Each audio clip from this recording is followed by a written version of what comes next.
यादवेन्द्राय ज्ञानमुद्राय योगिने नाथाय रुक्मिणेशाय नमो वेदान्तवेदिने रामाय रामभद्राय रामचन्द्राय वेदसे रघुनाथाय नाथाय सीताया पते नमः मनोजवं मारुततुल्यवेगं जितेन्द्रियं बुद्धिमतां वरिष्ठं वातात्मजं वानरयोत्तमुख्यं श्रीरामदूतं शरणं प्रपद्ये।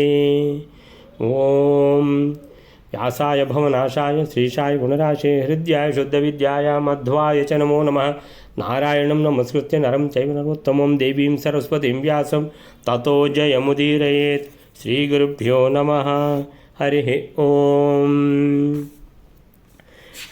ಕೃಷ್ಣ ಕಂಸನ ಸಂಹಾರ ಮಾಡಿದ ಜಾತ ಕಂಸವಧಾರ್ಥಾಯ ಅಂತ ಹೇಳ್ಕೊಂಡು ಮುಖ್ಯವಾದ ಒಂದು ತಾನು ಅವತಾರ ಮಾಡಿದ ಮುಖ್ಯ ಒಂದು ಉದ್ದೇಶ ಅದು ಆಗಿ ಹೋಯಿತು. ಕಂಸ ಚಾಣೂರ ಮರ್ದನಂ ಅಂತ, ಕಂಸ ಚಾಣೂರ ಮುಷ್ಟಿಕಾಸುರ ಅವನ ಎಲ್ಲ ಅನುಚರರು ಎಲ್ಲರನ್ನು ಸಂಹಾರ ಮಾಡಿ ಅವರೆಲ್ಲರನ್ನು ಎಲ್ಲ ದುಷ್ಟರನ್ನು ಯಾರು ಭಗವಂತನ ದ್ವೇಷಿಗಳು ಅಂತ ಭಗವಂತನ ಮಹಾದೊಡ್ಡ ದ್ವೇಷಿಗಳು ಇವರನ್ನೆಲ್ಲ ಅಂತೇಳಿ ಈ ಸಂಹಾರ ಮಾಡಿದ ಕಂಸ ಮತ್ತು ಅವನ ಅನುಚರರು ಎಲ್ಲರನ್ನೂ ಅಂಧ ತಮಸ್ಸಿಗೆ ಕಳುಹಿಸಿದ.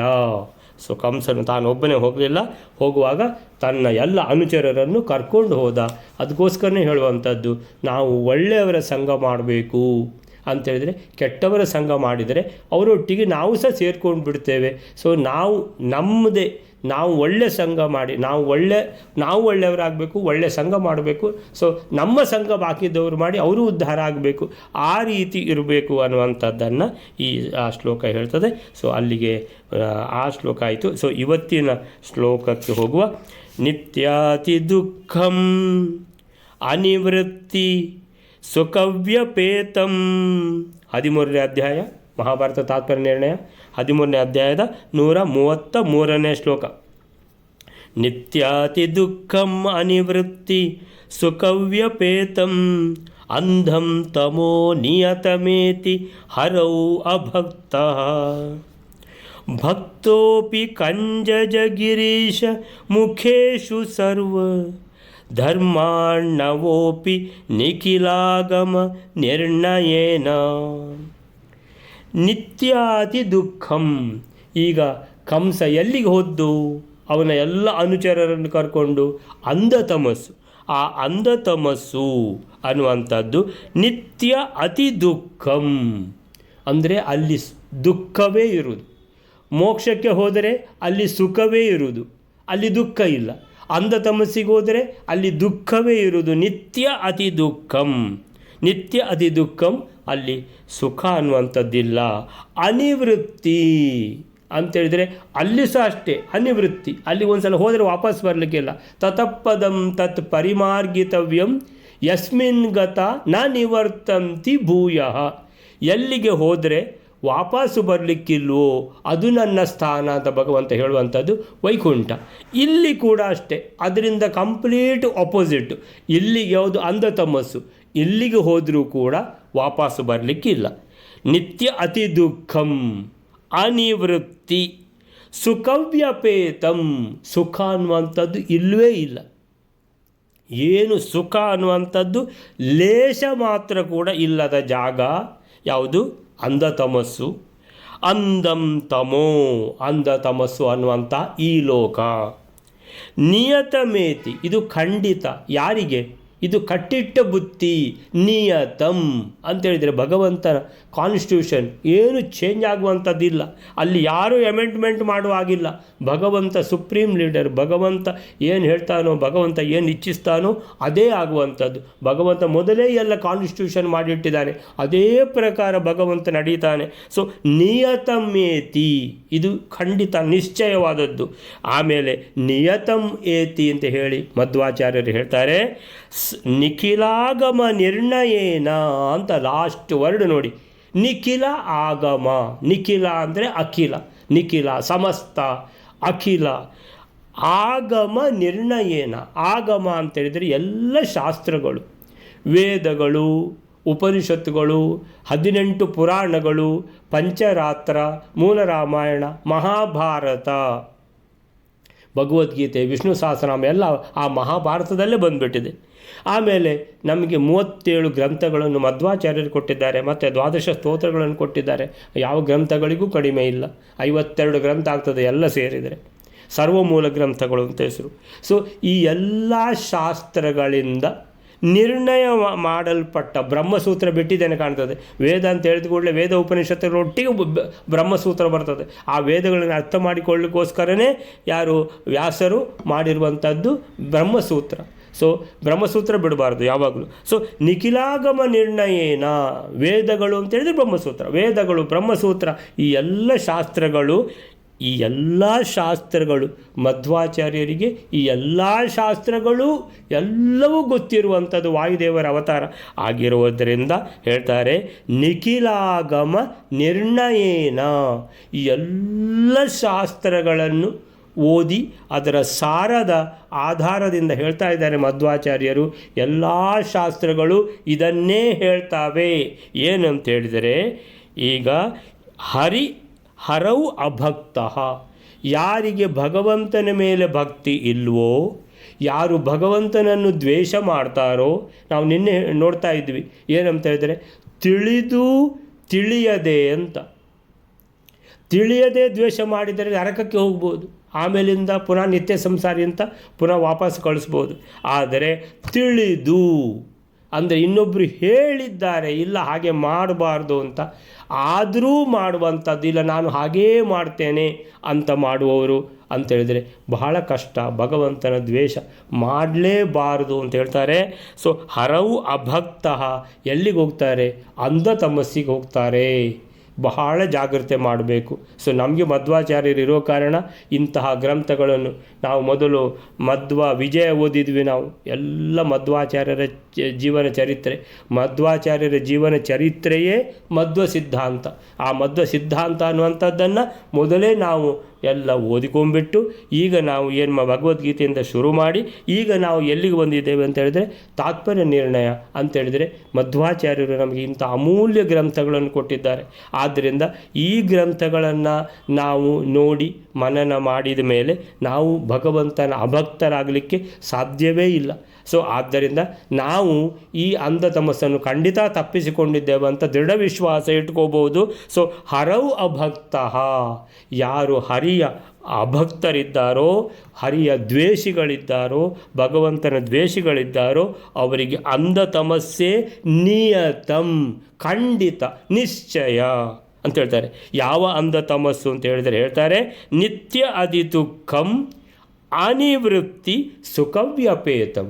ಸುಖವ್ಯಪೇತಂ ಲೇಷ ಮಾತ್ರ ಸುಖವೂ ಇಲ್ಲ, ನಿತ್ಯ ಅತಿ ದುಃಖ ಅಂತೇಳಿದರೆ ದಿನ ಎಣ್ಣೆ ಕೊಪ್ಪರಿಗೆಯಲ್ಲಿ ಹಾಕಿ ಫ್ರೈ ಮಾಡ್ತಾರೆ. ಅನಿವೃತ್ತಿ, ಅಲ್ಲಿಗೆ ಹೋದ ಮೇಲೆ ವಾಪಸ್ಸು ಬರಲಿಕ್ಕಿಲ್ಲ ಅಂತಹ ಜಾಗ ಅದು. ಆಮೇಲೆ ಹೇಳ್ತಾರೆ ಭಕ್ತೋಪಿ ಕಂಜಜ ಗಿರೀಶ ಮುಖೇಶು ಸರ್ವಧರ್ಮಾರ್ಣವೋಪಿ ಅಂತ ಹೇಳ್ತಾರೆ.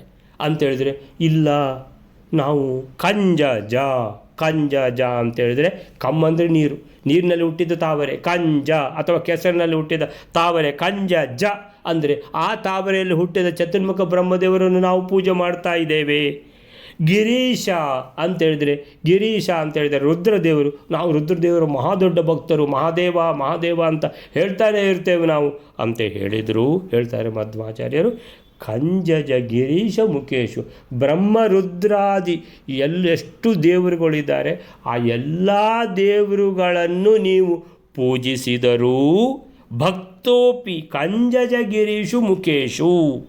ನಾವು ಎಲ್ಲ ನಾವು ಗಣಪತಿಯನ್ನು ದಿನಾ ಪೂಜೆ ಮಾಡ್ತೀವಿ, ನಾವು ಪ್ರತಿ ಚೌತಿ ಗಣಪತಿ ಹೋಮ ಮಾಡ್ತೀವಿ, ನಾವು ಸಂಕಷ್ಟಿಗೆ ನಾವು ಯಾವುದು ಉಪವಾಸ ಇಟ್ಕೊಂಡಿದ್ದೀವಿ.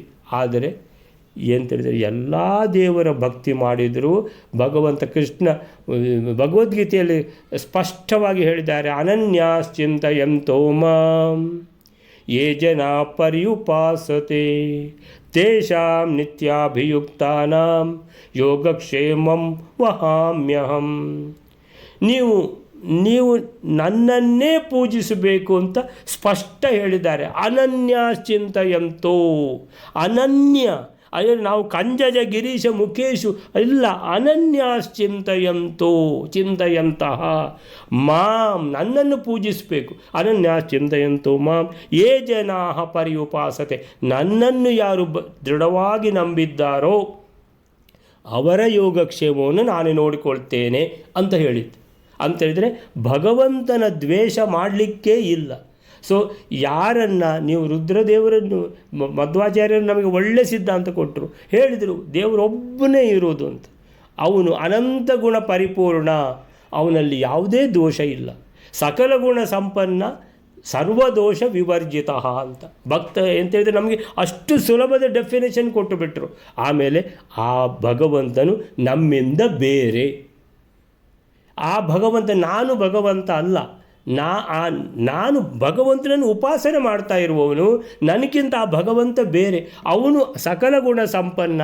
ಅರೆ ನಾನು ಎಂಥದ್ರಿ, ನನ್ನಲ್ಲಿ ಗುಣವೇ ಇಲ್ಲ, ಹುಡುಕಬೇಕು ಎಲ್ಲಿದೆ ಅಂತ. ಸೊ ಅವನು ಸರ್ವದೋಷ ವಿವರ್ಜಿತ, ಅವನಂತ ದೋಷವೇ ಇಲ್ಲ, ನಮ್ಮಲ್ಲಿ ದೋಷವೇ ದೋಷ. ನಾನು ಹೇಗೆ ದೇವರಾಗುವಂಥದ್ದು? ಆದ್ದರಿಂದ ಮಧ್ವರು ಒಳ್ಳೆ ಸಿದ್ಧಾಂತ ಎಷ್ಟು ಕರೆಕ್ಟಾಗಿ ಹೇಳಿದ್ದಾರೆ. ದೇವರು ಬೇರೆ, ನೀವು ಬೇರೆ. ಆ ದೇವರು ಸಕಲ ಗುಣ ಸಂಪನ್ನ, ಅವನು ಸರ್ವದೋಷ ವಿವರ್ಜಿತ, ಅವನು ಎಲ್ಲ ಶಕ್ತಿ ಇರುವವನು, ಅಚಿಂತ್ಯ ಶಕ್ತಿ ಇರುವವನು, ಅವನು ಪೂರ್ಣ ಜ್ಞಾನ ಇರುವವನು, ಅವನು ಪೂರ್ಣ ಸುಖ ಇರುವವನು. ಅಂತಹ ಭಗವಂತ ಅವನು ಎಲ್ಲ ಸೃಷ್ಟಿಯಾದಿ ಎಲ್ಲ ಮಾಡುವವನು ಯಾರು? ಸೃಷ್ಟಿ ಲಯ ಸ್ಥಿತಿ ಪ್ರತಿಯೊಂದು ಬ್ರಹ್ಮದೇವರಲ್ಲಿದ್ದುಕೊಂಡು ಈ ಸೃಷ್ಟಿ ಮಾಡಿಸ್ತಾನೆ, ರುದ್ರದೇವರಲ್ಲಿದ್ದುಕೊಂಡು ಲಯ ಮಾಡಿಸ್ತಾನೆ. ಆಮೇಲೆ ಈ ಇಡೀ ಜಗತ್ತನ್ನು ಏನು ಮಾಡ್ತಾನೆ? ಪಾಲನೆ ಮಾಡ್ತಾನೆ, ಎಲ್ಲವನ್ನು ನಿಯಮನ ಮಾಡ್ತಾನೆ. ಎಲ್ಲವೂ ಭಗವಂತನೇ ಇರುವಾಗ ಆ ಭಗವಂತನನ್ನು ದ್ವೇಷ ಯಾರು ಮಾಡ್ತಾರೋ ಅವರಿಗೆ ಏನು ಅಂತ ಹೇಳಬೇಕು? ಸೊ ಆದ್ದರಿಂದ ಅವರು ನಿಜ ಮಹಾ ಅಜ್ಞಾನಿಗಳು ಅಂತೇಳಿದರೆ, ಮಹಾ ಅಜ್ಞಾನಿಗಳು ಅಂತೇಳಿದರೆ ಉಪನಿಷತ್ನಲ್ಲಿ ಸ್ಪಷ್ಟವಾಗಿ ಹೇಳ್ತಾರೆ. ಕೆಲವರು ಎಲ್ಲ ಎಂತಂತೇಳಿದರೆ ಎಷ್ಟೋ ಎಲ್ಲ ಕೆಲಸ ಮಾಡ್ತಾರೆ, ಎಲ್ಲ ಕೆಲಸ ಮಾಡುವಾಗಲೂ ಕೂಡ ಸ್ವಾರ್ಥ ಮತ್ತು ಅಹಂಕಾರ ಬಿಡುವುದೇ ಇಲ್ಲ. ಅಂತೇಳಿದರೆ ನನಗೆ ಅದಾಗಬೇಕು, ನನಗೆ ಇದಾಗಬೇಕು. ಎಷ್ಟು ಯಾವ ಹೋಮ ಯಾವ ಪೂಜೆ ಏನು ಮಾಡಿದರೂ ಕೂಡ, ಏನು ಸ್ತುತಿ ಮಾಡಿದರೂ, ಎಂಥ ಒಂದು ಸ್ತೋತ್ರ ಹೇಳಿದರೂ ಕೂಡ ನನಗೆ ಒಳ್ಳೆಯದಾಗಲಿ, ನನಗೆ ಅದಾಗಲಿ, ನನಗಿದಾಗಲಿ, ಅದನ್ನು ಬಿಡಬೇಕಂತ ಹೇಳ್ತಾರೆ. ಕಾಮ್ಯ ಕರ್ಮದಿಂದ ಏನೂ ಉಪಯೋಗ ಇಲ್ಲ. ನಿಷ್ಕಾಮ ಕರ್ಮ ಮಾಡಬೇಕಂತ ಎಷ್ಟು ಆಗ್ತದೋ ನಾವು ಇದ್ದದ್ದನ್ನು ಇನ್ನೊಬ್ಬರಿಗೆ ದಾನ ಮಾಡುವಂಥದ್ದು, ಯಾವುದರಲ್ಲಿಯೂ ಕೂಡ ನಮಗೆ ವಾಪಸ್ಸು ಪ್ರಯೋಜನ ಸಿಗ್ತದೆ ಅಂತ ಬಿಡಬೇಕು. ಕಾಮ್ಯ ಕರ್ಮ ಬಿಡಿ, ನಿಷ್ಕಾಮ ಕರ್ಮ ಶುರು ಮಾಡಿ ಅಂತೇಳಿದರೆ ಇಷ್ಟು ಸ್ಪಷ್ಟವಾದ ಸಿದ್ಧಾಂತ ಇದೆ. ನಿಷ್ಕಾಮ ಕರ್ಮ ಮಾತ್ರ ನಮಗೆ ಮುಕ್ತಿಯನ್ನು ಕೊಡಲಿಕ್ಕೆ ಸಾಧ್ಯ ಇದೆ. ಆಮೇಲೆ ಕಾಮ್ಯ ಕರ್ಮದಿಂದ ಆಗುವುದಿಲ್ಲ ಅಂತ ಎಲ್ಲ ಹೇಳಿದರೂ ಕೂಡ ಅಂತೇಳಿದರೆ ಈ ಅಜ್ಞಾನದಿಂದ ಯಾರೆಲ್ಲ ಭಗವಂತನ ದ್ವೇಷ ಮಾಡ್ತಾರೋ ಅವರು ಕಂಜಜ ಗಿರೀಶ ಮುಖೇಶು, ಬ್ರಹ್ಮದೇವರದ್ದು ರುದ್ರದೇವರದ್ದು ಮುಖೇಶು ಅಂದರೆ ಮೊದಲಾಗಿ ಅಂತೇಳಿದರೆ ದೇವರುಗಳು ತುಂಬ ದೇವರುಗಳಿದ್ದಾರೆ. ಮಧ್ವರು ಹೇಳಿದರು ಯಾವ ದೇವರನ್ನು ಪೂಜೆ ಮಾಡಿ ಬೇಡ ಅಂತ ಹೇಳುವುದಿಲ್ಲ, ಬಟ್ ಆ ದೇವರಲ್ಲಿ ಅಂತರ್ಯಾಮಿ ಇರುವ ಆ ಭಗವಂತನನ್ನು ನೆನಪಿಟ್ಕೊಳ್ಳಿ, ಭಗವಂತನನ್ನು ಮರಿಬೇಡಿ. ಒಂದು ಸೆಕೆಂಡಿಗೂ ಕೂಡ ಭಗವಂತನನ್ನು ಮರಿಬೇಡಿ. ನೀವು ಏನೇ ಮಾಡಿ ಎಲ್ಲ ದೇವರುಗಳಲ್ಲಿಯೂ ಕೂಡ ಅಂತರ್ಯಾಮಿಯಾಗಿ ಆ ಭಗವಂತ ಇದ್ದಾನೆ. ಆದ್ದರಿಂದ ಅವನನ್ನು ಮರಿಬೇಡಿ ಅಂತ ಸ್ಪಷ್ಟವಾಗಿ ಹೇಳಿದ ಮೇಲೂ ಕೂಡ ನಾನು ರುದ್ರದೇವರದ್ದು ಪೂಜೆ ಮಾಡ್ತೇನೆ, ನಾನು ಮಹಾದೇವ ಮಹಾದೇವ ಅಂತ ಮಾತ್ರ ಹೇಳೋದು ಅಂತ ಹೇಳಿದರೆ ಸರಿಯಾಗುವುದಿಲ್ಲ ಅಲ್ಲ. ಸೊ ಕಂಜಜ ಗಿರೀಶ ಮುಖೇಶು ಭಕ್ತೋಪಿ, ನಾನು ಭಕ್ತ, ಯಾರೇ ಆಗಲಿ ಅವನು ಭಕ್ತನಾಗಿದ್ದಾನೆ. ರುದ್ರದೇವರ ಭಕ್ತನಾಗಿದ್ದಾನೆ, ಬ್ರಹ್ಮದೇವರ ಭಕ್ತನಾಗಿದ್ದಾನೆ, ಆಮೇಲೆ ದುರ್ಗೆದು ಭಕ್ತನಾಗಿದ್ದಾನೆ, ಗಣಪತಿದು ಭಕ್ತನಾಗಿದ್ದಾನೆ ಅಂತ ಹೇಳಿದರೂ ಕೂಡ ಸರ್ವಧರ್ಮಾರ್ಣವೋಪಿ, ಸರ್ವಧರ್ಮ ಅರ್ಣವ ಅಂತೇಳಿದರೆ ಎಲ್ಲ ಧರ್ಮಗಳ ನಿಷ್ಠೆ ಇದೆ, ಎಲ್ಲ ಧರ್ಮಗಳಲ್ಲಿ ಹೇಳಿದ ಕರ್ಮಾನುಷ್ಠಾನ ಮಾಡ್ತಾನೆ. ಆದರೆ ಭಗವಂತನನ್ನು ಧ್ಯಾನ ಮಾಡುವುದನ್ನು ಮರೆತಿದ್ದಾನೆ. ಪ್ರತಿಯೊಂದು ಕೂಡ ಭಗವಂತನಿಗೆ ಹೋಗುವುದು ಅನ್ನುವಂತಹ ಅನುಸಂಧಾನ ಮರ್ತೋಗಿದೆ ಅಂತ ಹೇಳಿದರೆ ಅದು ಭಗವಂತನ ವಿಸ್ಮರಣೆ ಆಯಿತು. ಭಗವಂತನ ವಿಸ್ಮರಣೆ ಅಂತ ಹೇಳಿದರೆ ಭಗವಂತನಲ್ಲಿ ಭಕ್ತಿ ಇಲ್ಲ ಅಂತ ಆಯಿತು. ಸೊ ಭಗವಂತನಲ್ಲಿ ಭಕ್ತಿಯನ್ನು ಬಿಡಲೇಬಾರದು. ಸೊ ಆದ್ದರಿಂದ ನಿಖಿಲಾಗಮ ನಿರ್ಣಯನ ಎಲ್ಲ ವೇದಶಾಸ್ತ್ರಗಳು ಇದನ್ನೇ ಹೇಳುವಂಥದ್ದು. ಭಗವಂತನಲ್ಲಿ ಯಾರು ದ್ವೇಷ ಮಾಡ್ತಾರೋ ಅವರಿಗೆ ಏನಂತೇಳಿದರೆ ಅಂಧತಮಸ್ಸು, ಏನಂತೇಳಿದರೆ ನಿತ್ಯ ಅತಿ ದುಃಖಂ ಅನಿವೃತ್ತಿ ಸುಖವ್ಯಪೇತಂ, ಒಂದು ಸ್ವಲ್ಪ ಲೇಷ ಮಾತ್ರ ಸುಖವೂ ಇಲ್ಲ. ಅಂತತ್ತಮೋ ನಿಯತಮೇತಿ ಹರವು ಅಭಕ್ತ ಭಕ್ತೋಪಿ, ಅವನು ಭಕ್ತ ಹೌದು. ಯಾರದು? ಕಂಜಜ ಗಿರೀಶ ಮುಖೇಶು, ಅಂದರೆ ಭಗವಂತನದ್ದು ಮಾತ್ರ ನಮಗೆ ಗೊತ್ತೇ ಇಲ್ಲ ರೀ ಅಂತ ಹೇಳಿದರೆ ಏನಾಯಿತು? ಕಂಜಜ ಗಿರೀಶ ಮುಖೇಶು ಭಕ್ತೋಪಿ ಸರ್ವಧರ್ಮ ಅರ್ಣವ, ಅರ್ಣವ ಅಂದರೆ ಸಮುದ್ರ, ಎಲ್ಲ ಧರ್ಮಗಳನ್ನು ತಿಳಿದಿದ್ದಾನೆ. ಅದು ಎಲ್ಲ ಧರ್ಮಗಳನ್ನು ತಿಳಿದಿದ್ದಿ, ಬೇಸಿಕ್ ಧರ್ಮವೇ ತಿಳಿಲಿಲ್ಲಲ್ಲ ಅಂತೇಳಿದರೆ ಎಲ್ಲರಲ್ಲಿಯೂ ಎಲ್ಲರ ಹೃದಯದಲ್ಲಿ ಇರುವಂಥ ಭಗವಂತನೇ ಮರೆತು ಬಿಟ್ಟರೆ ಮತ್ತೆ ಎಲ್ಲ ಧರ್ಮ ತಿಳ್ಕೊಂಡು ಎಂಥ ಪ್ರಯೋಜನ? ಸರ್ವಧರ್ಮ ಅರ್ಣವೋಪಿ ಅಂತೇಳಿದರೆ ಎಲ್ಲಿಗೆ ಹೋಗ್ತಾನೆ? ಭಗವಂತನ ದ್ವೇಷ ಮಾಡಿದಾಗ ಆಗ್ತದೆ. ಎಲ್ಲಿಗೆ ಹೋಗ್ತಾನೆ ಅಂತ ಹೇಳಿದರೆ ಅವನು ಅಂಧತಮೋ ನಿಯತಂ, ಖಂಡಿತ ಅಂತ ಹೇಳ್ತಾರೆ. ನಿಯತಂ ಅಂತ ಹೇಳ್ತಾರೆ. ನಮ್ಮ ಎಷ್ಟು ಭಾಗ್ಯ ನೋಡಿ, ಎಲ್ಲ ನಮಗೆ ಬರೆದಿಟ್ಟಿದ್ದಾರೆ ಮಧ್ವರು. ಸೊ ಯಾವುದು ನಾವೇನು ಹುಡುಕಬೇಕಾಗಿಲ್ಲ, ಎಲ್ಲವೂ ನಮ್ಮ ಹತ್ರ ಇದೆ. ಸೊ ನಿತ್ಯಾತಿ ದುಃಖಂ ಅನಿವೃತ್ತಿ ಸುಖವ್ಯಪೇತಂ ಅಂಧತಮೋ ನಿಯತಮೇತಿ ಹರವು ಅಭಕ್ತ. ಶ್ರೀಹರಿಯಲ್ಲಿ ಭಕ್ತಿ ಇಲ್ಲದವನು ಹರವು ಅಭಕ್ತ. ಬ್ರಹ್ಮರುದ್ರಾದಿ ದೇವತೆಗಳಲ್ಲಿ ಭಕ್ತನಾಗಿದ್ದರೂ ಕಂಜಜ ಗಿರೀಶ ಮುಖೇಶು ಭಕ್ತೋಪಿ, ಸಕಲ ಧರ್ಮಗಳ ಸಾಗರನಾಗಿದ್ದರೂ ಸರ್ವಧರ್ಮಾರ್ಣವೋಪಿ, ಸಕಲ ಶಾಸ್ತ್ರಗಳ ನಿರ್ಣಯದಂತೆ ನಿಖಿಲಾಗಮ ನಿರ್ಣಯೇನ ಸದಾ ಅತ್ಯಂತ ದುಃಖದಿಂದ ಕೂಡಿದ, ಅತ್ಯಂತ ದುಃಖ, ಸದಾ ಅಂತೇಳಿದರೆ ನಿತ್ಯ, ಅತ್ಯಂತ ದುಃಖದಿಂದ ಕೂಡಿದ ಅಂದರೆ ಅತಿ ದುಃಖಂ, ಅಲ್ಲಿಂದ ಮರಳಿ ಹಿಂತಿರುಗಲಾಗದ, ಅನಿವೃತ್ತಿ, ಅಲ್ಲಿಗೆ ಹೋದರೆ ವಾಪಸ್ ಬರಲಿಕ್ಕಿಲ್ಲ, ಅನಿವೃತ್ತಿ. ಆಮೇಲಿಂದ ಸುಖ ಲೇಷವೂ ಇರದ ಅಂತೇಳಿದರೆ ಯಾವುದಿದು? ಸುಖವ್ಯಪೇತಂ. ಅಂತಹ ಅಂಧತಮಸ್ಸನ್ನು, ಅಂಧತಮಃ ನಿಯತಂ ಅಂತೇಳಿದರೆ ಖಚಿತವಾಗಿ, ನಿಯತಂ ಏತಿ ಹೊಂದುತ್ತಾನೆ, ನಿಯತಂ ಯತಿ, ಏತಿ ಅಂದರೆ ಹೊಂದುತ್ತಾನೆ ಅನ್ನುವಂಥದ್ದು ಅದರ ಅರ್ಥ.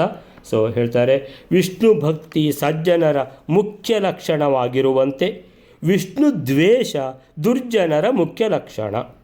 ಸೊ ಆ ದುರ್ಜನರಿಗೆ ಹೇಳಿದ ಮಾತು ಇದು.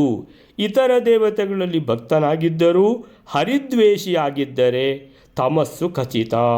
ಕೆಲವು ಸಲ ಹುಚ್ಚು ಅಂತ ಹೇಳ್ತಾರೆ ಇದಕ್ಕೆ. ಯಾವುದು ಅಂತ ಹೇಳಿದರೆ ಕಂಜಜ ಗಿರೀಶ ಮುಖೇಶು ಭಕ್ತೋಪಿ, ಹರಿದ್ವೇಷ ಮಾಡಿದ್ದಾನಂತ ಹೇಳಿದರೆ ಅದಕ್ಕೆ ಹುಚ್ಚು ಅಂತ ಹೇಳ್ತಾರೆ. ಸೊ ಹರಿದ್ವೇಷಿಯಾಗಿದ್ದರೆ ತಮಸ್ಸು ಖಚಿತ. ಅವನು ಇತರ ಧರ್ಮಗಳನ್ನು ಎಷ್ಟೇ ಪರಿಪೂರ್ಣವಾಗಿ ಆಚರಿಸಿದರೂ ಮುಖ್ಯ ಧರ್ಮವಾದ ವಿಷ್ಣು ಭಕ್ತಿಯನ್ನು ಹೊಂದದ್ದರಿಂದ ಅವನಿಗೆ ತಮಸ್ಸು ನಿಶ್ಚಿತ. ಲೋಕದಲ್ಲಿ ಎಷ್ಟೆಲ್ಲ ಗುಣಗಳಿದ್ದರೂ ದೇಶದ್ರೋಹಿಯಾದವನಿಗೆ ಶಿಕ್ಷೆ ಹೇಗೋ ಅದು ಅನಿವಾರ್ಯವೋ ಹಾಗೆ ಎಂದು ಇದರ ಭಾವ. ಇತರ ನರಕಾದಿಗಳಲ್ಲಿ ಸ್ವಲ್ಪ ಸುಖ ಇದ್ದರೂ ಇರ್ಬೋದು, ಆದರೆ ಅಂಧತಮಸ್ಸಿನಲ್ಲಿ ಮಾತ್ರ ಸ್ವಲ್ಪವೂ ಸುಖ ಲೇಷವೂ ಕೂಡ ಇರದು. ಆದ್ದರಿಂದ ಹೇಳ್ತಾರೆ ಸುಖವ್ಯಪೇತಂ ನಿತ್ಯ ಅತಿ ದುಃಖಂ ಅಂತ ಹೇಳ್ಕೊಂಡು ಸ್ಪಷ್ಟವಾಗಿ ಹೇಳಿದ್ದಾರೆ ಅಂತ ಹೇಳ್ತಾರೆ. ಅಲ್ಲಿಗೆ ಈ 133ನೇ ಶ್ಲೋಕ ಮುಗಿತು. 134ನೇ ಶ್ಲೋಕ. ಯೋ ವೇತ್ತಿ ನಿಶ್ಚಿತಮತಿ ಹರಿಂ ಅಬ್ಜಜೇಶ ಪೂರ್ವಾಖಿಲಸ್ಯ ಜಗತಃ ಸಕಲೇಪಿ ಕಾಲೇ ಸೃಷ್ಟಿಸ್ಥಿತಿ ಪ್ರಳಯ ಮೋಕ್ಷದಂ ಆತ್ಮತಂತ್ರಂ ಲಕ್ಷ್ಮ್ಯಾ ಅಪೀಶಂ ಅತಿಭಕ್ತಿಯುತ ಸಮುಚ್ಯೇತ್. ಯೋ ವೇತ್ತಿ ಏನು ಹೇಳ್ತಾರೆ ಇದಕ್ಕೆ ನಾರಾಯಣ ತಂತ್ರಿಗಳು? ಯೋ ವೇತ್ತಿ, ನಾರಾಯಣ ತಂತ್ರಿಗಳಲ್ಲ, ಹೌದು ಅಗ್ರಹಾರ ನಾರಾಯಣ ತಂತ್ರಿಗಳು, ಅವ್ರದ್ದು ಫಸ್ಟಿಗಲ್ಲ ಯಾವಾಗಲೂ ಓದಲಿಕ್ಕೆ. ಯಾವ ಪುರುಷನು ಬ್ರಹ್ಮ ರುದ್ರ ಇವರೇ ಮೊದಲಾಗಿ ಉಳ್ಳ ಎಲ್ಲ ಜಗತ್ತಿಗೆ ಸಕಲ ಕಾಲದಲ್ಲಿಯೂ ಸೃಷ್ಟಿ ಸ್ಥಿತಿ ನಾಶ ಮುಕ್ತಿ ಇವುಗಳನ್ನು ಕೊಡತಕ್ಕ ಸರ್ವಸ್ವತಂತ್ರನಾದ ಲಕ್ಷ್ಮೀದೇವಿಗೂ ನಿಯಾಮಕನಾದ ಶ್ರೀಹರಿಯನ್ನು ನಿಶ್ಚಿತವಾದ ಜ್ಞಾನವುಳ್ಳವನಾಗಿ ತಿಳಿಯುತ್ತಾನೋ ಆ ಪುರುಷನು ಅತ್ಯಂತ ಭಕ್ತಿಯುಕ್ತನಾಗಿ ವೈಕುಂಠವನ್ನು ತಲುಪುತ್ತಾನೆ, ಅವನು ಮುಕ್ತಿಗೆ ಯೋಗ್ಯನಾಗ್ತಾನೆ. ಯೋ ವೇತ್ತಿ ಯಹ ಯಾರು, ವೇತ್ತಿ ತಿಳ್ಕೊಂಡಿದ್ದಾನೋ ಸರಿಯಾಗಿ, ನಿಶ್ಚಿತ ಮತಿ, ನಿಶ್ಚಿತ ಮತಿ ಅಂತ ಹೇಳಿದ್ರೆ ಯಾವುದೇ ಸಂದೇಹ ಇಲ್ಲದೆ ತಿಳ್ಕೊಂಡಿದ್ದಾನೋ, ಅದು ಮುಖ್ಯ. ಸಂದೇಹ ಅನ್ನುವಂಥದ್ದು ಇರಲಿಕ್ಕೆ ಕೂಡುದು. ಸಂದೇಹ ಇಲ್ಲದೆ ಭಗವಂತನನ್ನು ಪೂಜಿಸಬೇಕಂದ್ರೆ ಭಗವಂತನನ್ನು ಪೂಜಿಸಬೇಕು. ಸೊ ಯಾಕೆ ಅಂತ ಹೇಳಿದರೆ ನೋಡಿ, ಈಗ ನೀವು ಕೆಲವು ಸಲ ನಾನೊಂದು ನಿನ್ನೆ ಫಂಕ್ಷನಿಗೆ ಹೋದೆ, ಅದು ಮಧ್ವರದ್ದು ಫಂಕ್ಷನ್ ಅಲ್ಲ, ಅದು ಬೇರೆಯವ್ರದ್ದು, ಸರಿ. ಆದರೆ ನಾನು ಎಲ್ಲ ಅಪುರೋಹಿತರು ಏನೆಲ್ಲ ಮಂತ್ರ ಹೇಳ್ತಾರಂತ ಎಲ್ಲ ಕೇಳ್ಕೊಂಡಿದ್ದೆ. ಹಾಂ ಹೌದಾ, ಆದರೆ ನಮ್ಮ ಇದುಂಟಲ್ಲ ಎಲ್ಲ ಲಕ್ಷ್ಮೀ ನರಸಿಂಹ ಭಗವಂತನಿಗೆ ಅರ್ಪಿತ ಅನ್ನುವಂಥದ್ದು ನನಗೆ ಎಲ್ಲಿ ಸಿಗಲಿಲ್ಲ. ಆದರೆ ಲಾಸ್ಟಿಗೆ ಹೇಳಿದರು ಏನಂತ, ಕಾಯೇನ ವಾಚ ಮನಸೇಂದ್ರಿಯರ್ವಾ ಬುದ್ಧ್ಯಾತ್ಮನಾ ವಾ ಪ್ರಕೃತೆ ಸ್ವಭಾವಾತ್ ಕರೋಮಿ ಯದ್ಯತ್ ಸಕಲಂ ಪರಸ್ಮೈ ಶ್ರೀನಾರಾಯಣಾಯೇತಿ ಸಮರ್ಪಯಾಮಿ ಶ್ರೀಕೃಷ್ಣಾರ್ಪಣಮಸ್ತು ಅಂತ ಹೇಳಿದರು. ಅಂತೇಳಿದರೆ ನೋಡಿ, ಯಾರೇ ಆಗಲಿ, ಮಾಧ್ವರಾಗಲಿ ಮಾಧ್ವರ ಅಲ್ಲದೆ ಇರುವುದಾಗಲಿ ಇದನ್ನು ಹೇಳದೇ ಇರುವುದಿಲ್ಲ. ಅಂತೇಳಿದರೆ ಕೃಷ್ಣಾರ್ಪಣಮಸ್ತು ಅಂತ ಹೇಳದೇ ಇರುವುದಿಲ್ಲ. ಕಾಯೇನ ವಾಚ ನಾರಾಯಣಾಯ ಇತಿ ಸಮರ್ಪಯಾಮಿ ಅಂತ ಹೇಳೋದಿರುವುದಿಲ್ಲ. ಎಷ್ಟೋ ಸಮಯದಲ್ಲಿ ಯಾಂತ್ರಿಕವಾಗಿ ಅವರು ಹೇಳ್ಬೋದು, ಅಂದರೆ ತಾನು ಏನು ಹೇಳ್ತೇನೆ ಅಂತ ಮಂತ್ರದಾರ್ಥ ಪುರೋಹಿತರಿಗೆ ಹೆಚ್ಚಿನ ಸಲ ಗೊತ್ತಿರುವುದಿಲ್ಲ, ಅದಕ್ಕೆ ಏನು ಮಾಡಲಿಕ್ಕಾಗೋದಿಲ್ಲ. ಆದರೆ ಯಾಂತ್ರಿಕವಾಗಿ ಹೇಳಿಬಿಡ್ತಾರೆ. ಆದರೂ ಕೂಡ ಒಂದು ಭಗವಂತನ ಅಲ್ಲಿ ಸ್ಮರಣೆ ಬಂದಿದೆ ಅನ್ನುವಂಥದ್ದು. ಸೊ ಭಗವಂತನ ಸ್ಮರಣೆ ಇಲ್ಲದೆ ಯಾವುದೂ ಆಗುವುದಿಲ್ಲ. ಸೊ ಅದು ಭಗವಂತನಿಗೆ ಹೋಗುವುದು. ಅದು ಭಗವಂತನಿಗೆ ಹೋಗುವುದು ಅಲ್ಲದಿದ್ದರೂ ಹಾಗಾದವರು ಮಾಧ್ವರಲ್ಲ ಮತ್ತೆ ಯಾಕೆ ಹೇಳ್ತಾರೆ ಅಂತೇಳಿದರೆ ಅವರಿಗೆ ಅದನ್ನು ಬಿಡಲಿಕ್ಕೆ ಆಗುವುದಿಲ್ಲ, ಅಷ್ಟು ಧೈರ್ಯ ಇಲ್ಲ ಅದನ್ನು ಬಿಡುವಷ್ಟು. ಆದ್ದರಿಂದ ಹೇಳುವಂಥದ್ದು ಭಗವಂತನ ಸ್ಮರಣೆ. ಮಾಧ್ವರಿಗಂತೂ ನಮ್ಮ ಮಧ್ವ ಸಿದ್ಧಾಂತದಲ್ಲಿ ನಮಗೆ ಏನು ಎಂಥದ್ದು ಒಂದು ಒಳ್ಳೆಯ ಉಡುಗೊರೆ ಕೊಟ್ಟು ಬಿಟ್ಟಿದ್ದಾರೆ ಕೈಗೆ ಅಂತೇಳಿದರೆ, ಸದಾ ನಮಗೆ ಅಂತೇಳಿದರೆ ನಾವು ದಾರಿ ತಪ್ಪಲಿಕ್ಕೆ ಸಾಧ್ಯ ಇಲ್ಲ ಅಂಥದ್ದನ್ನು ಕೊಟ್ಟು ಹೋಗಿದ್ದಾರೆ ಸರ್ವಮೂಲ ಗ್ರಂಥಗಳನ್ನು ಮಧ್ವರು. ಯೋ ವೇತ್ತಿ ಯಾರು, ವೇತ್ತಿ ತಿಳ್ಕೊಂಡಿದ್ದಾರೆ. ಏನಂತ ತಿಳ್ಕೊಂಡಿದ್ದಾರೆ? ನಿಶ್ಚಿತ ಮತಿ, ಸಂದೇಹ ಇಲ್ಲದೆ ತಿಳ್ಕೊಂಡಿದ್ದಾರೆ. ಏನಂತ? ಹರಿಂ ಅಬ್ಜಜೇಶ. ಹರಿಂ ಅಂತ ಹೇಳಿದರೆ ಭಗವಂತನನ್ನು ನಿಶ್ಚಿತ ಮತಿ ತಿಳ್ಕೊಂಡಿದ್ದಾರೆ. ಏನಂತ ತಿಳ್ಕೊಂಡಿದ್ದಾರೆ ಅಂತ ಕೇಳಿದರೆ ಅಬ್ಜಜೇಶ. ಅಬ್ಜಜೇಶ ಅಂದರೆ ಅಪುಜ ಅಂದರೆ ನೀರಿನಲ್ಲಿ ಹುಟ್ಟಿದವ, ನೀರಿನಲ್ಲಿ ಹುಟ್ಟಿದ್ದ ಯಾವುದು ತಾವರೆ. ಅಬ್ಜ ಜ ಅಂದರೆ ತಾವರೆಯಲ್ಲಿ ಹುಟ್ಟಿದ ಬ್ರಹ್ಮದೇವರು. ಬ್ರಹ್ಮದೇವರಿಗೆ ಬ್ರಹ್ಮದೇವರು ಅಂತ ಹೇಳುವುದೇ ಇಲ್ಲ, ಇದೇ ರೀತಿ ಹೇಳುವುದು ಅಬ್ಜ ಜ ಅಂತ. ಅಬ್ಜ ಜ, ಆಮೇಲೆ ಕಂಜ ಜ, ಇದೇ ರೀತಿ ಹೇಳ್ತಾರೆ. ಅಂದರೆ ತಾವರೆಯಲ್ಲಿ ಹುಟ್ಟಿದವನು ಪದ್ಮಜ, ಸೊ ಕಂಜಜ. ಸೊ ಈ ರೀತಿ ಅಬ್ಜಜ ಈಶ. ಅಬ್ಜಜ ಅಂದರೆ ಬ್ರಹ್ಮ, ಈಶಾ ಅಂತ ಹೇಳಿದರೆ ರುದ್ರದೇವರು. ಸೊ ಆ ರೀತಿ ಹೇಳ್ಬೋದು. ಅಥವಾ ಅಬ್ಜಜ ಈಶಾ, ಬ್ರಹ್ಮದೇವರಿಂದ ಹಿಡಿದು ಎಲ್ಲ ದೇವತೆಗಳಿಗೂ ಈಶ ಯಾರು? ಭಗವಂತ. ಒಡೆಯ ಯಾರು? ಭಗವಂತ. ಅಥವಾ ಅಬ್ಜಜ ಈಶ ಪೂರ್ವ ಅಂದರೆ ಬ್ರಹ್ಮರುದ್ರಾದಿಗಳು. ಅಬ್ಜಜ ಈಶ ಪೂರ್ವ ಅಂದರೆ ಮೊದಲಾದ. ಅಖಿಲಸ್ಯ ಜಗತಃ, ಇಡೀ ಜಗತ್ತು ಬ್ರಹ್ಮರುದ್ರಾದಿಗಳಿಂದ ಹಿಡಿದು ಎಲ್ಲ ದೇವರುಗಳು ಆ ಜಗತ್ತಿನಲ್ಲಿದ್ದಾರೆ. ಎಲ್ಲ ತತ್ವಾಭಿಮಾನಿ ದೇವತೆಗಳು ಕೂಡ ಆ ಜಗತ್ತಿನಲ್ಲಿ ಇದ್ದುಕೊಂಡು ಆ ಜಗತ್ತಿನ ಜಗತಃ ಸಕಲೇಪಿ ಕಾಲೇ ಅಂದರೆ ಎಲ್ಲ ಕಾಲಗಳಲ್ಲಿ ಸೃಷ್ಟಿ ಸ್ಥಿತಿ ಪ್ರಳಯ ಮೋಕ್ಷದಂ. ಸೃಷ್ಟಿ ಸ್ಥಿತಿ ಪ್ರಳಯ 8 ಕರ್ತೃತ್ವ ಇದೆ, ನಿಯಮನ ಇದೆ, ಬಂಧ ಮೋಕ್ಷ ಜ್ಞಾನ ಅಜ್ಞಾನ ಅಂತ ತಿಳ್ಕೊಂಡು ಎಲ್ಲ ಸೇರಿಸಿದರೆ 8 ಇದೆ. ಸೊ 4 ಮಾತ್ರ ಹೇಳಿದ್ದಾರೆ ಮುಖ್ಯವಾದದ್ದು. ಯಾವುದು? ಸೃಷ್ಟಿ ಸ್ಥಿತಿ ಪ್ರಳಯ. ಸೃಷ್ಟಿ, ಆಮೇಲೆ ಪಾಲನೆ, ಆಮೇಲೆ ಪ್ರಳಯ ಲಯ, ಇದು 3. ಆಮೇಲೆ ಯಾರಿಗೆ ಸಜ್ಜನರಿದ್ದಾರೋ, ಯಾರು ಸಾಧಕರಿದ್ದಾರೋ, ಯಾರಿಗೆ ಭಗವಂತನ ಮೇಲೆ ಉತ್ಕಟವಾದ ಭಕ್ತಿ ಇದೆಯೋ ಅಂತಹ ಸಾಧಕರಿಗೆ ಮೋಕ್ಷ ಕೊಡುವಂಥದ್ದು ಎಲ್ಲ ಯಾರು ಮಾಡುವಂಥದ್ದು? ಆತ್ಮತಂತ್ರಂ, ಸ್ವತಂತ್ರರಾದ ಭಗವಂತ ಅಂತೇಳ್ಕೊಂಡು ಬ್ರಹ್ಮರುದ್ರಾದಿಗಳನ್ನು ಸೃಷ್ಟಿ ಮಾಡುವವರು ಯಾರು? ಭಗವಂತ. ಅವರಿಗೂ ಕೂಡ ಲಯ ಮಾಡುವವರು ಯಾರು? ಭಗವಂತ. ಅವರನ್ನೂ ಕೂಡ ಪಾಲನೆ ಮಾಡುವವರು ಯಾರು? ಭಗವಂತ. ಅರೆ ನಾವು ರುದ್ರದೇವರನ್ನು ಪೂಜಿಸ್ತೇವೆ ಅಂತ ಹೇಳಿದರೆ, ರುದ್ರದೇವರನ್ನು ಸೃಷ್ಟಿ ಮಾಡಿದವರು ಯಾರು ಅಂತ ಹೇಳಿದರೆ ಬ್ರಹ್ಮದೇವರಿಂದ ಹುಟ್ಟಿದ್ದು ರುದ್ರದೇವರು. ಬ್ರಹ್ಮದೇವರನ್ನು ಸೃಷ್ಟಿ ಮಾಡಿದವರು ಯಾರು? ಭಗವಂತ. ಸೊ ಹಾಗಿರುವಾಗ ನಾವು ಯಾವುದು ನಮಗೆ ಮೂಲವೋ ಅದನ್ನು ಬಿಡಬಾರ್ದು. ನೀವು ಈಗ ಏನಾದರೂ ಕಷ್ಟ ಬಂದರೆ ಜ್ಯೋತಿಷಿಗಳ ಹತ್ರ ಹೋದರೆ ಎಲ್ಲ ಕೇಳ್ತಾರೆ, ನಿಮ್ಮದು ಮೂಲ ಯಾವುದು? ಅಲ್ಲಿ ನಾಗಬನ ಇತ್ತ, ಅಲ್ಲಿ ಭೂತಗಳಿದ್ದ, ಸೊ ಅದಕ್ಕೆಲ್ಲ ಏನೀಗ ಅಂತ ಕೇಳ್ತಾರೆ. ಅಂದರೆ ನಮ್ಮ ಮೂಲವನ್ನು ನಾವು ಮರಿಬಾರ್ದು. ಅಂದರೆ ಮೂಲ ಅಂದರೆ ಯಾವುದು? ಭಗವಂತ. ಸೊ ಭಗವಂತನನ್ನು ಮರಿಬಾರ್ದು ನಾವು. ಸೊ ಆತ್ಮತಂತ್ರಂ ಅಂತ ಹೇಳಿದ್ರೆ ಸ್ವತಂತ್ರನಾದ ಭಗವಂತನಿಂದ ಇದೆಲ್ಲ ಆಗ್ತಾ ಇದೆ. ಇದನ್ನು ಯಾರು ನಿಶ್ಚಿತ ಮತಿ ದೃಢಚಿತ್ತದಿಂದ ಸಂದೇಹ ಇಲ್ಲದೆ ಯೋ ವೇತ್ತಿ, ಯಾರು ತಿಳಿದಿದ್ದಾನೋ ಅವನಿಗೆ ಸಿಗುವಂಥದ್ದು, ಭಕ್ತಿಯಿಂದ ಅವನು ಸಾಧನೆ ಮಾಡಿದರೆ ಸಿಗುವಂಥದ್ದು ಮುಕ್ತಿ. ಸೊ ಏನಂತ ತಿಳ್ಕೊಂಡಿರ್ಬೇಕಂತ ಹೇಳಿದ್ರೆ, ಹರಿಂ ಅಬ್ಜಜೇಶ ಪೂರ್ವಾಖಿಲಸ್ಯ.